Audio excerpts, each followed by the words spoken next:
নরসিংদীতে দুই গ্রুপের সংঘর্ষে ইউপি সদস্য সহ 2 জন নিহত হয়েছেন। আহত হয়েছেন অন্তত 10 জন। এদের মধ্যে 5 জন গুলিবিদ্ধ। এলাকাবাসী জানান, আধিপত্য বিস্তার নিয়ে রায়পুরায় মেথিকান্দা এলাকার যুবলীগ নেতা আবিদ হাসান রুবেল ও রায়পুরা পৌর আওয়ামী লীগের সহসভাপতি হারুনুর রশিদ হারুনের সমর্থকদের মধ্যে দীর্ঘদিন ধরেই বিরোধ চলছিল। এরই জেরে সকালে মেথিকান্দা এলাকায় দেশীয় অস্ত্র নিয়ে দুপক্ষ সংঘর্ষে জড়ায়। এ সময় প্রতিপক্ষরা ঘটনাস্থলে কুপিয়ে হত্যা করে চান্দেরকান্দি ইউনিয়নের ইউপি সদস্য মানিক মিয়া ও আবু সালেক মিয়ার স্ত্রী কল্পনা বেগমকে। আহত অবস্থায় আরও 10 জনকে উদ্ধার করে স্থানীয় হাসপাতালে ভর্তি করেন স্থানীয়রা। খবর পেয়ে ঘটনাস্থলে গিয়ে পরিস্থিতি নিয়ন্ত্রণে আনে পুলিশ। এই মুহূর্তে ঘটনাস্থলে আছেন রিপোর্টার আশিকুর রহমান পিয়াল। বিস্তারিত জানতে সরাসরি যাচ্ছি তার কাছে।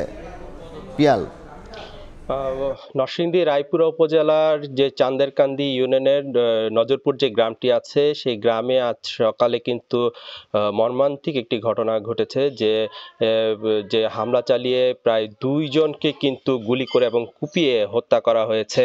তার মূল কারণ হচ্ছে গিয়ে এই যে চান্দেরকান্দি এলাকায় যে নজরপুর গ্রামটি আছে, এই গ্রামের মধ্যে দীর্ঘদিন যাবৎ যে রুবেল এবং হচ্ছে হারুন গ্রুপ, এই 2 গ্রুপের মধ্যে কিন্তু দীর্ঘদিন যাবৎ তাদের আধিপত্য নিয়ে তাদের দ্বন্দ্ব চলে আসছিল। সেই দ্বন্দ্বেরই জের ধরে কিন্তু আজকের এই হামলাটা হয়েছে।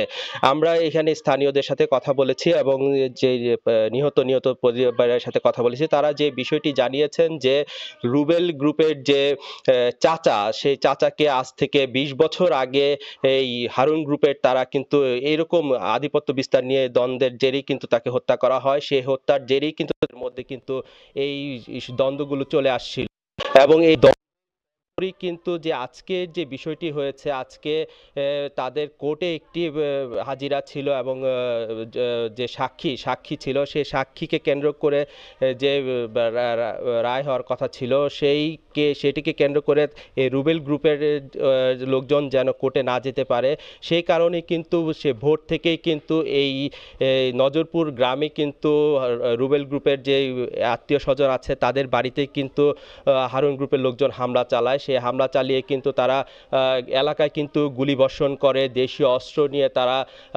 হামলা চালায়। পাশাপাশি কিন্তু এই বাড়িঘর কিন্তু তারা ভাঙচুর করেছে, লুটপাট করেছে এবং লুটপাট করার সময় কিন্তু স্থানীয় যে লোকজন আছে তারা বলছিলেন যে যখন হামলাটা চলে সেই মুহূর্তে কিন্তু তারা পুলিশকে বিভিন্নভাবে জানানোর চেষ্টা করেছে এবং দীর্ঘ সময়ের পর কিন্তু পুলিশ এসেছে। প্রায় ভোরবেলার ঘটনা, পুলিশ আসতে আসতে সেই 10টা-11টার পরে কিন্তু পুলিশ এসে উপস্থিত হয়েছে।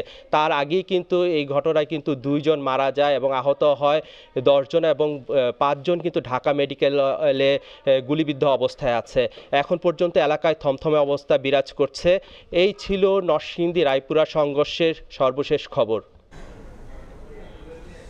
সরাসরি যুক্ত ছিলাম নরসিংদী রায়পুরা থেকে।